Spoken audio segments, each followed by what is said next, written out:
Samuel finally sent Cush home, but bright and early, Samuel saw Cush outside staring at Gemini as if he were trying to speak to him. Cush stood there for 10 minutes before he continued on to Samuel's house. As he knocked on the door, Samuel said, "Come on in, Cush." Cush walked into the house. Samuel curiously asked, "Well, I see you were trying to talk to old Gemini. Did you get anywhere?"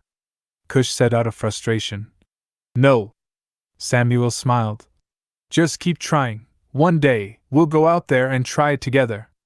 They talked for a while, and Big Ma made them a big breakfast as usual, and then the two of them headed to his study.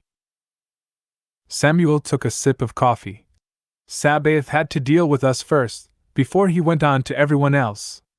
There was a reason for that, but first I must say, humans started the separation of color, religion, and damn near everything else because of one word: jealousy. You don't hate someone because they are smarter than you. Do you?" Cush said. "Nah." Samuel asked. "How about taller than you?" Cush gave a funny look. "No. I look at hatred the same way, and it's the silliest thing man ever did." But Sabaoth made that clear. But we'll get to that in a bit. Taking another sip of coffee. "Well now, Wanyanyekova meeting incubus and succubus is where we left off, but let's fast forward a bit. He was in Tallulah for 3 months and learned a lot about his family, and some important things that would prepare him emotionally for his trip to Arizona." Samuel paused for a second. "Well, after he left Tallulah, he traveled alone for 4 more months or so. Many days were delightful and encouraging, some very hard and rigorous. But Wanyanyekova was transforming into the man that Sabaoth wanted him to be.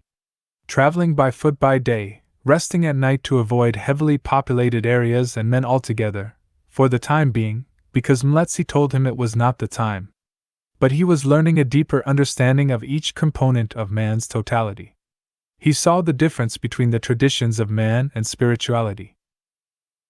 He got close to 3 metro areas along the way that would last from 3 to 6 months, whereby each major stop intensified the training.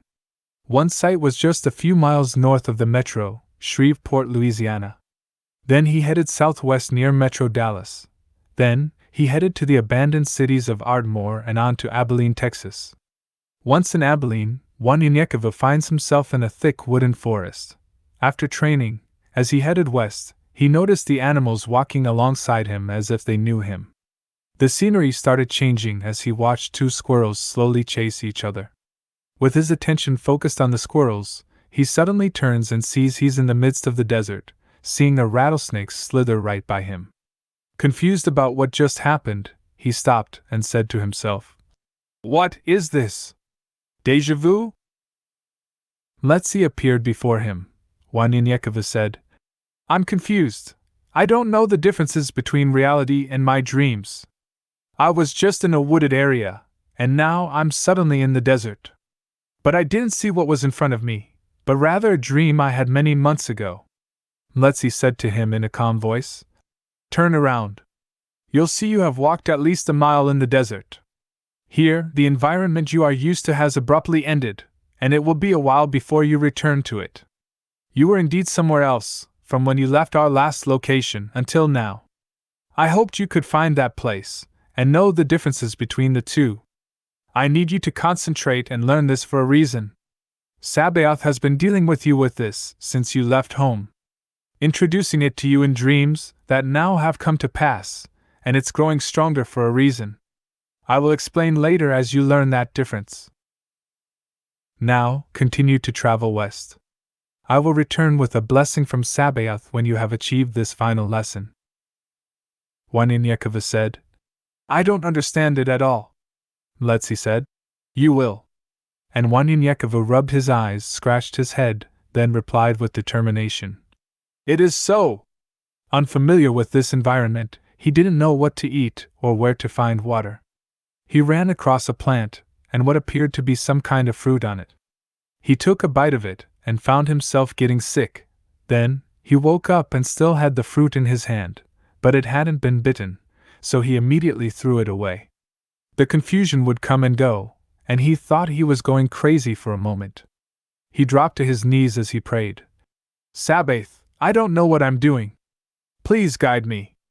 As he was praying, Sabaoth showed him a cactus, and the things he read as a child manifested. Water from cactus and snakes. I shall eat. These bizarre dreams continued to happen to him until he began to get used to them, but his diet remained the same for 30 days until he found himself in Socorro, Texas, outside El Paso.